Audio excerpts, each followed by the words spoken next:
okay, is supposed to give his decision in the next 24 hours concerning um, Iran, the Iran deal. Are they going to stay in? Are we going to get out?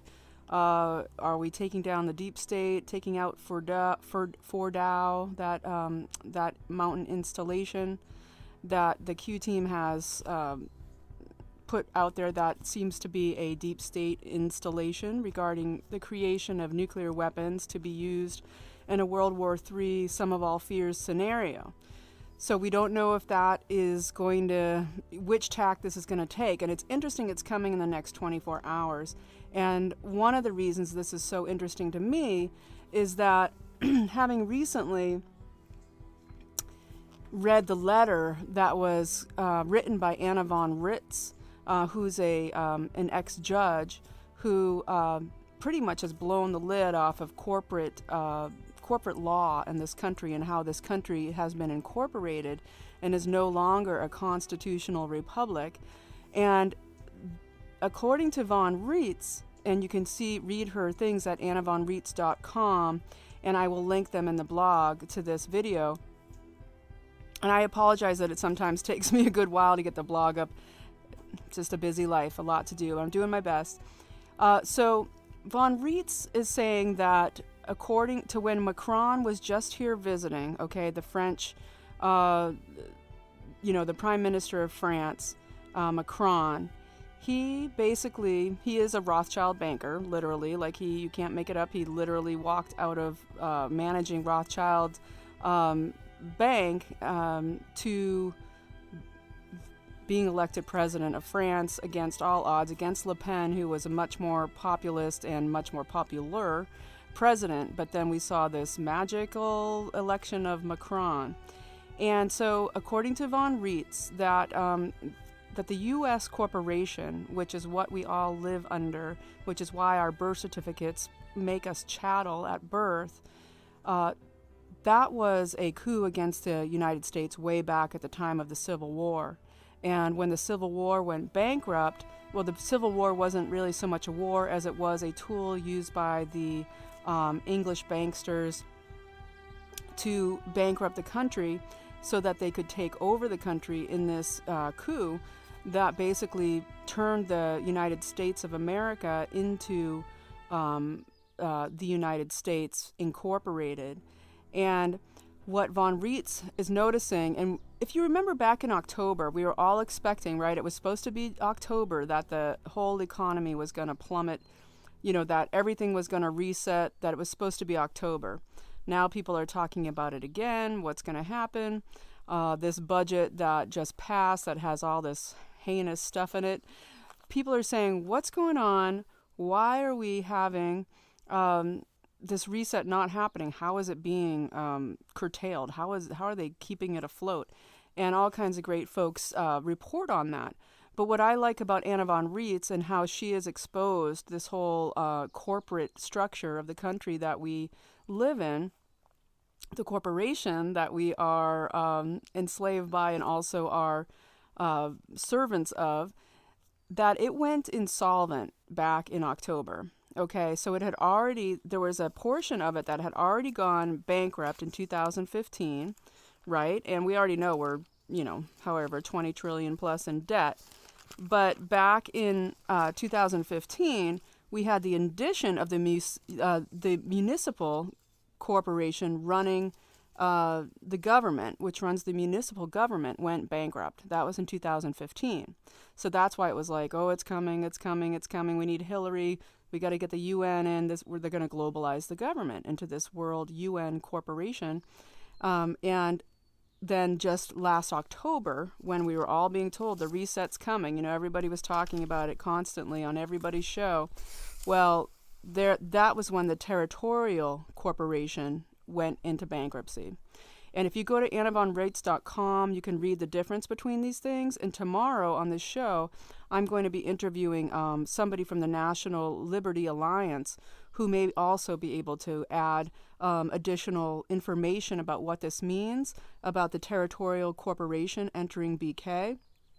But I can say that back in well, no, actually, sorry, back in the 1860s, this was to do with the Civil War bankrupting America. We had the national level states, okay, the capital T, capital S, these states were basically mothballed, and they were secretly replaced by the British territorial United States. And that was the first kind of coup, the takeover of America, which was doing so well on the world stage economically. And it was when, if you had the state of New Hampshire, it would become lowercase t, the state of New Hampshire instead of the state of New Hampshire. And it's a huge difference in corporate law. So what this all comes down to is that they created an oligarchy, Congress did, when they passed Article 1, Section 8, Clause 17, after the Civil War, that created the territorial states of states. And that was a corporation. That's what we're all living under. That's what is this whole myth, this whole facade of a country that we've been living in for the last 150 years. So that last part, the British run territorial corporation, went bankrupt in October. And what Anna von Reitz is saying is that with Macron's latest visit, that there was another. All right, so when that went bankrupt back in October, it was a great thing, because what it meant is that the national states gained the power back of becoming the law of the land of the unincorporated United States of America. And we hear nothing about this, don't know anything, because it's nobody will talk about it. It is the biggest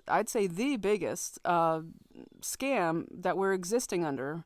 We talk about, getting out of illusions, getting out of fake narratives. This is one of the biggest narratives that not only the U.S., but almost all countries in the world that believe they are still countries are actually corporations. And so, but when everything went bankrupt, the last level being last October, that's when we actually got the power back as we the people, with the Republican power of this nation, to run the government again as a real constitutional government. And now they're trying to hide that fact. And according to Anna von Reitz, a judge who has been whistleblowing all of this for years now, when Macron came to the United States, just the other week, okay, and he was acting like, king of the world, it's literally because he thought he was going to become king of the world, because there was an agreement signed between President Trump and Macron, a contract, an illegal contract, completely illegal, but basically to process an assumption of contract and assume the operation of America, okay? Now, this is huge, and what it means is basically, instead of, before it was this British run, they replaced the government with a corporation providing services of governance, okay? This is what they do. And they just did this over again now with France. And this was totally under the radar. Is this part of the whole Trump team, Q team, deep state takedown, blah, blah, blah, blah, blah? Are they just doing it as a way to quell the UN, the deep state, the, neo-Nazi feudalist cabal? Or did Trump just sell out the country to France? The president's new attorneys rip deep state apart. That's correct. Trump's judges are flexing their muscles from civil rights to campaign spending, and all that the deep state has done to destroy this country is now being ripped apart. Over the last few months, the U.S. attorneys and federal judges President Trump has appointed are raising quite the ruckus in the camps of the loony deep state Luciferians. These men and women he is appointing do not sway towards or appreciate these loony lefties and their morals, which are absolutely none. Further, these folks are sharp as a tack Judge Emil Thaper of the Sixth Court of Appeals, for example, has just upheld the Michigan county's practice of opening their meeting with a prayer. That is a federal court that has said it's okay to pray in front of a meeting. Judge Amy Coney Barrett of the Seventh Court of Appeals just blocked the U.S. EEO Commission from moving people based on ethnicity. They were basically going to purge their department of whites. They are now ruling in favor of police and prison guards, as well as ruling that an accused rapist be able to see their accusers. This all started about 170 years ago. This did not just suddenly appear. When the Rothschilds and their buddies were stirring up a civil war between the North and the South. The war between 1860 and 1865, it really broke out in 1860, and it really didn't end until the end of 1865 when most of the counties were reeled in. Some of the counties in Virginia and some of the deep counties in Tennessee didn't come back in until the end of 1865. So the counties and cities that didn't pay their taxes for 5 years, and the states then had to pay back the taxes they never paid. In 1871, after blackmailing the president, President Grant agreed to sign the Organic Act of 1871, incorporating America and replacing the United States of America, little u, little s, with the corporate United States of America as licensed in Virginia. That license was initiated in 1871. They were only supposed to work within 10 miles of the capital, but they soon killed or changed every governor into a corporate governor. That's why here in Washington we have the 1887 and the 1889 constitutions.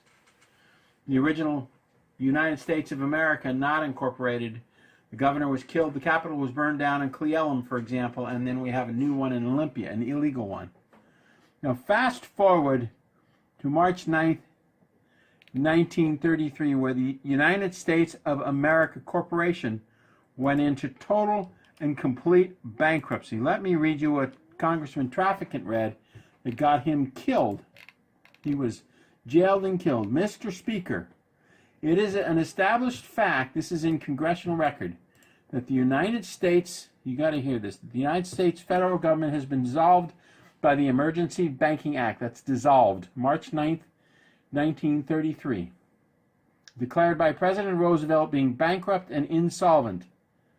A 73rd Congress session, June 5th, 1933. Joint resolution to suspend the gold standard and abrogate the gold clause dissolved the sovereign authority of the United States in the official capacities of all United States government offices, officers, and departments, and is further evidence that the United States federal government exists in name only.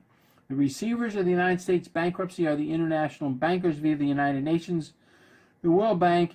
The U.S. wasn't formed then, it was the International Monetary Fund. All United States offices, officials, and departments are now operating within a de facto status in name only under the Emergency War Powers Act, with the constitutional republic form of government now dissolved. The receivers of the bankruptcy have adopted a new form of government for the United States. This new form of government is democracy and established as a socialist communist nation. Order under new governor of America, as run by the International Monetary Fund. At the same time, they passed the Trading with the Enemies Act, which made you, an American, have to get a business license to transact in the federal dollars that are printed outside the United States by the Federal Reserve System. Well, they might be printing them in here now. Now we find a new corporate president appointed by the IMF. So basically, the United States Corporation was dissolved, and the United States of America was never reinstituted. And the IMF now has a governor running America out of Virginia, appointing the president of the United States Corporation.